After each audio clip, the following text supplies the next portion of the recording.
Selamat datang kembali di channel Borneo Trader. Bagi Bapak Ibu dan teman-teman yang baru pertama kali menemukan channel Borneo Trader di YouTube, saya ucapkan selamat menonton dan selamat bergabung.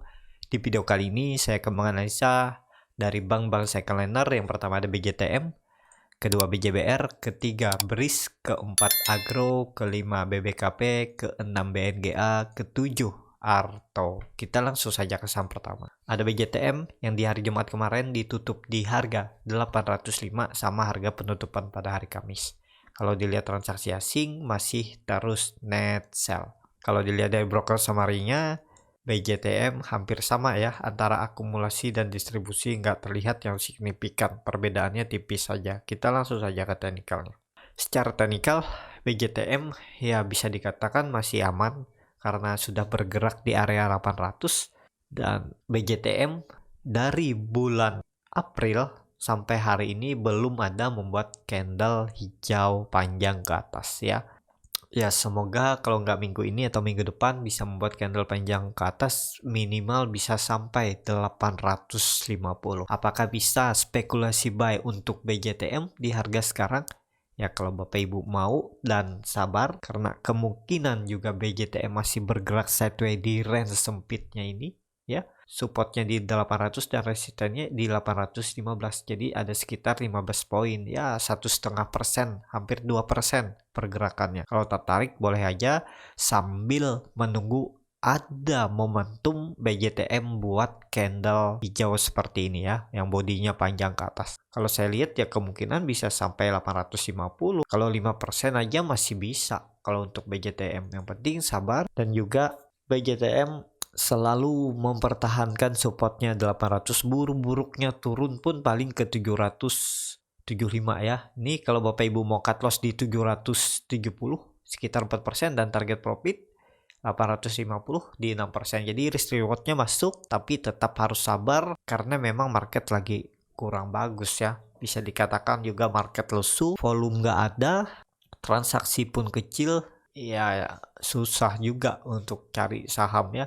Harus sangat pilih-pilih, harus diseleksi untuk saham-saham yang memang ada potensi naik. Walaupun juga sudah diseleksi ketat pun kadang nggak sesuai skenario, market nggak mendukung. Jadi seperti itu. Yang penting sabar, selama di area trading plan tetap hot. Kalau di luar trading plan misalnya menyentuh harga cut loss ya cut loss. Kalau misalnya menyentuh harga take profit, mau di take profit atau pasang trailing stop ya silahkan, disesuaikan aja. Tapi kalau saya sarankan harus disiplin cut loss ya. Memang di saham atau di market seperti ini kebanyakan ada yang sering cut loss ya. Ya itu bagian dari trading. Nanti kalau di market lagi bullish ya, Bapak Ibu punya kesempatan untuk take profit yang lebih besar. Biasanya seperti itu. Nah, kalau Bapak Ibu yang nggak mau cut loss dan sahamnya nyangkut saat nanti market bullish, Bapak Ibu cuma balikin aja, nggak bisa bergerak kan. Kalau misalnya portofolionya semua nyangkut, nggak ada yang bisa ditradingkan. Jadi saran saya sebagai trader ya harus disiplin cut loss ya, karena kalau nggak disiplin ke cut loss ya nggak bisa menangkap peluang saat nanti ada saham-saham yang berpotensi naik juga ya. Jadi seperti itu untuk BJTM. Indikator MACD juga masih membentuk golden cross. Kalau dilihat BJTM volumenya mulai membesar ya, dari tanggal 28 April ini meningkat stabil. Jadi ya semoga minggu depan ada potensi rebound ya, minimal ke 850, bagusnya lagi kalau sampai 880 untuk BJTM. Kita langsung saja ke saham kedua. Ada BJBR yang hari Jumat kemarin ditutup naik tipis 0,35% ke harga 1410.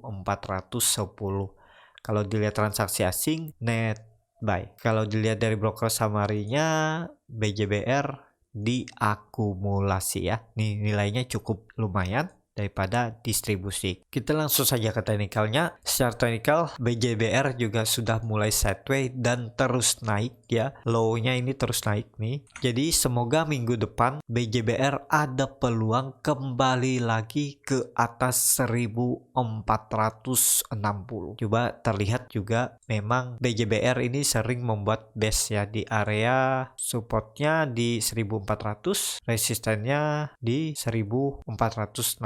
Dia akan membuat base. Apakah ini akan terulang kembali? Yang penting nggak jebol 1400, 1380. Saya rasa BJBR masih cukup aman. Tapi kalau jebol 1400 ya potensi arah BJBR ke 1300. Jadi semoga minggu depan BJBR bisa breakout 1460.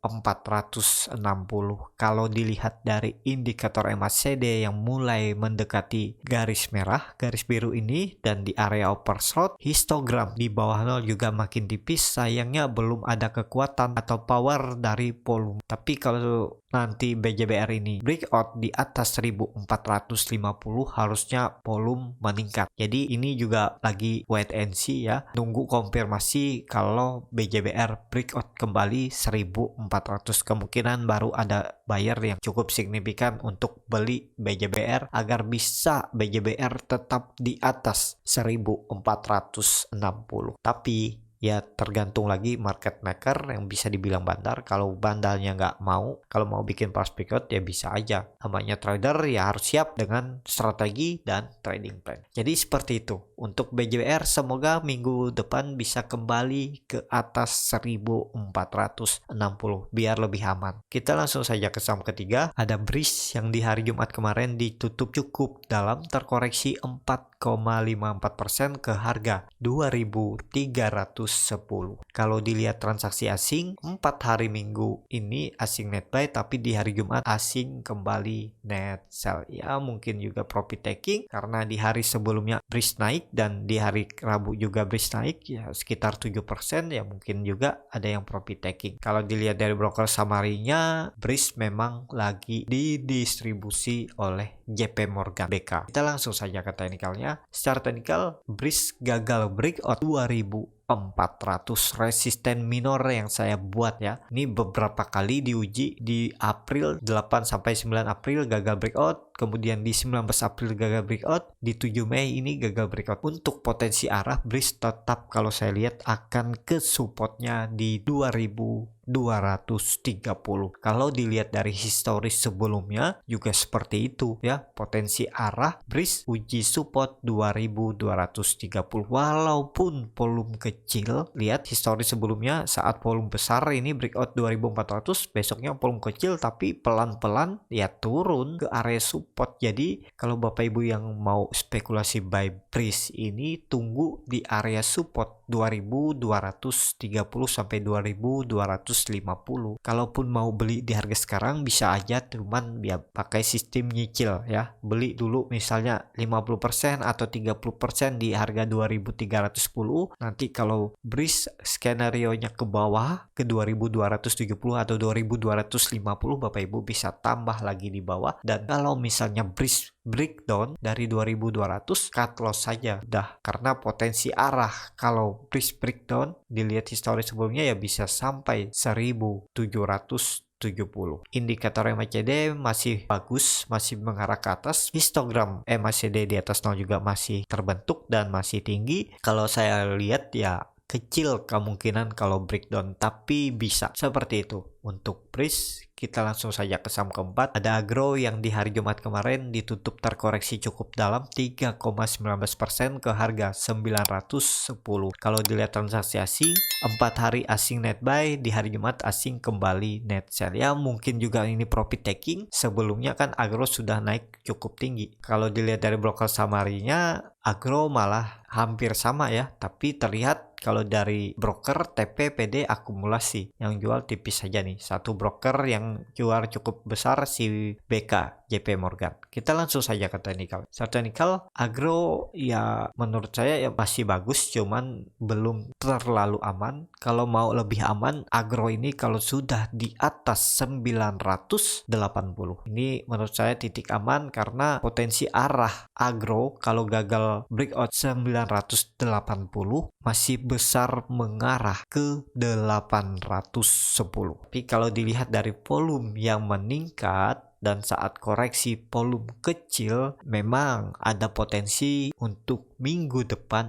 agro rebound. Yang penting nggak breakdown dari 880 ini, ya bisa dikatakan cukup aman untuk agro. Apakah bisa spekulasi buy di harga sekarang? Kalau Bapak Ibu mau ya cut loss saja. Kalau turun dari 880, cut lossnya bisa di 860 atau di 855 ya, karena kalau nggak cut loss di situ, Bapak Ibu harus siap dibawa sampai 750.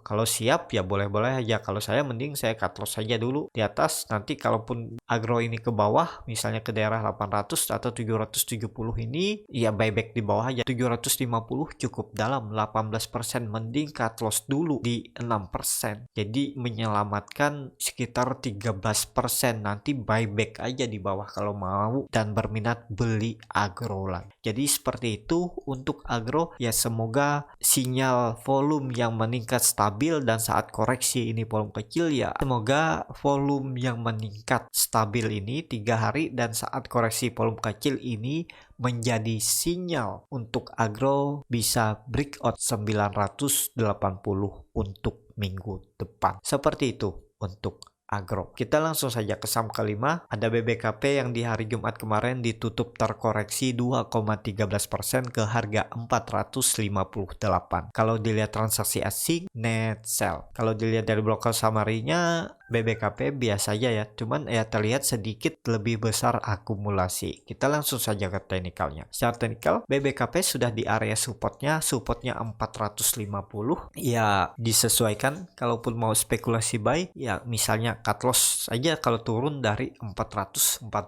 bisa seperti itu. Dan target profit tetap sama, terdekat 480, kalau mampu dilewati ke 500, upside-nya sekitar 9% dari harga sekarang. Jadi cukup besar juga ya. Cuman ingat, BBKP ini saham downtrend, juga sudah membuat low baru ya. Ini juga bisa dikatakan pola descending triangle. Jadi ya peluangnya perlu hati-hati lah. Kalau sampai di breakdown support 450, arah selanjutnya BBKP bisa sampai 388. Jadi mending cut loss saja daripada buang-buang waktu, karena nggak mungkin setiap trading itu mau jual selalu untung kalau di market saham. Beda di kripto. Untuk sekarang kripto lagi bullish, walaupun di hot saat nyangkut ya paling 1-2 bulan bisa kembali profit. Kalau di saham susah, apalagi sudah di atas 15%. Kalau floating lossnya di atas 15%, cukup lama untuk waktunya kembali ke atas ya. Jadi beda kalau saham sama kripto. Tapi kripto ya tetap high risk, resikonya juga besar. Jadi sebagai trader ya, sebelum beli saham harus buat trading plan, di mana harga beli, di mana harga take profit, dan di mana harga cut loss. Ya selama di area trading plan tetap hold. Kalau menyentuh harga cut loss di harga penutupan ya bisa cut loss. Jadi harus diubah mindset, jangan takut kehilangan uang untuk cut loss, karena cut loss itu meminimalisir kerugian yang lebih besar. Walaupun mungkin ada pengalaman Bapak Ibu saat habis cut loss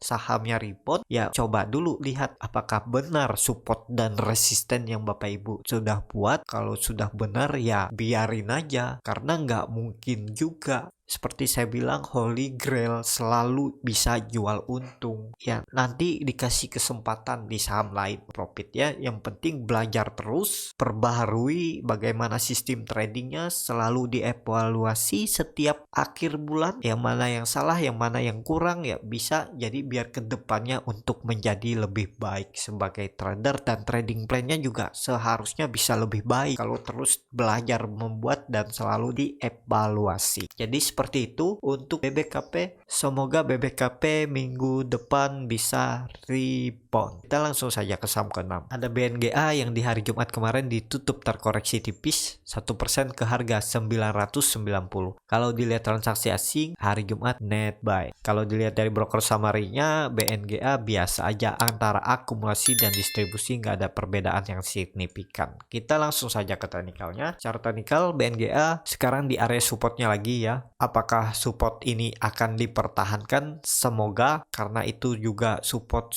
lamanya ya, juga sering di reject BNGA waktu di tahun 2020 sebelum rally naik lebih tinggi juga BNGA sempat breakdown. Jadi ya semoga ini dipertahankan. Apakah bisa spekulasi buy di harga sekarang? Ya ini udah di harga support ya. Kalaupun mau spekulasi buy ya bisa aja cut lossnya di bawah support, misalnya di 2% dari harga support cut loss, atau di 3% ya, disesuaikan dengan profil resiko masing-masing. Target terdekat ya, kalau saya pasang target profit terdekat itu 1025, tipis memang, karena itu dulu adalah resisten yang cukup kuat yang terbentuk dari 23 April. Ini juga bisa dikatakan BNGA membentuk bottom. Ini bottom juga. Apakah nanti seperti ini? Bisa aja dia sideways dulu ke bawah terus coba uji lagi seperti ini. Nah, kalau confirm breakout 1025 cukup aman. Lebih aman lagi kalau BNGA breakout dari 1080. Dan seperti yang saya bilang biasanya, gap di area konsolidasi atau di area sideways kemungkinan besar ditutup dalam waktu dekat. Nah, jadi BNGA ini ada gap di area range sideways yang lebarnya ini 990, supportnya dan resistennya 1080, dan gapnya itu ada di 1080. Jadi potensi besar BNGA yang penting gak breakdown minggu depan ke area 990 ini akan ditutup dalam 1-2 minggu ke depan. Kalau ditarik upside-nya masih potensi 8% ya. 1-2 minggu ke depan time frame yang saya buat target untuk menutup gap, asalkan nggak jebol support 990. Kalau ini dijebol ya mungkin lebih lama, karena kemungkinan juga BNGA akan bergerak sideways lagi di bawah seperti histori sebelumnya di 2021 Februari baru naik. Jadi yang penting nggak breakdown, potensi arah 1-2 minggu ke depan BNGA menutup gap di 1080. Tapi ini disclaimer on ya, bisa aja analisa saya juga nggak sesuai dan salah. Jadi seperti itu, silahkan dianalisa kembali dan disesuaikan dengan trading plan dan strategi masing-masing. Indikator MACD sudah mulai melandai di bawah 0 di area oversold, histogram di bawah 0 makin tipis, dan garis biru mulai menyempit. Ya siap-siap, semoga 1 minggu ke depan BNGA bisa rebound dan terus naik sampai menutup gap di 1080. Seperti itu BNGA. Kita langsung saja ke saham terakhir. Ada Arto yang hari Jumat kemarin ditutup terkoreksi 0,24% ke harga 10.100. Kalau dilihat transaksi asing net buy. Kalau dilihat dari broker summary-nya, Arto diakumulasi. Kita langsung saja ke teknikalnya. Secara teknikal Arto ya masih bagus karena masih mempertahankan EMA 60-nya, cuman EMA 60 dan EMA 20 mulai melandai. Jadi potensinya kalau Arto minggu depan nggak mampu tutup di atas di 10.500, ya hati-hati, kemungkinan Arto akan kembali menguji supportnya di 9.600 dan bisa aja potensi besar untuk Arto breakdown. Tapi selama di atas 9.600, kalau saya lihat Arto masih cukup aman ya. Seperti itu untuk Arto. Apakah harga sekarang bisa spekulasi buy? Ini sudah cukup dalam cut lossnya. Kalau Bapak Ibu mau cut loss di 7% di 9.400 ya boleh-boleh aja, dan target profit terdekat di 11.000 dan sampai 11.600 ya, hampir-hampir sama lah risk reward ya. Jadi seperti itu untuk Arto. Semoga minggu depan bisa lanjut naik dan tetap mempertahankan dinamik support EMA 60-nya. Dan bagusnya lagi kalau Arto confirm breakout dari 10.500. Seperti itu ya. Cukup sampai di sini untuk video kali ini. Terima kasih untuk Bapak Ibu dan teman-teman yang sudah menonton video ini sampai habis. Apabila channel Borneo Trader ini bermanfaat dan bisa menjadi bahan pertimbangan Bapak Ibu dalam membeli, menyimpan dan menjual sahamnya, bisa klik tombol berlangganan dan nyalakan lonceng notifikasi. Ada kritik, saran, ataupun pertanyaan bisa langsung tinggalkan di kolom komentar. Bagi Bapak Ibu dan teman-teman yang baru belajar trading, masih bingung memilih saham, bingung membuat trading plan-nya, Bapak Bapak Ibu bisa join trading bersama Borneo Trader. Nanti saya pilihkan saham-sahamnya dan buatkan trading plannya beserta chartnya, dan juga free konsultasi portofolio dan free grup rekomendasi kripto. Kalau tertarik bisa DM Instagram Borneo Trader, R-nya 2 di belakang. Sampai ketemu di video selanjutnya. Tetap semangat dan semoga bisa terus cuan.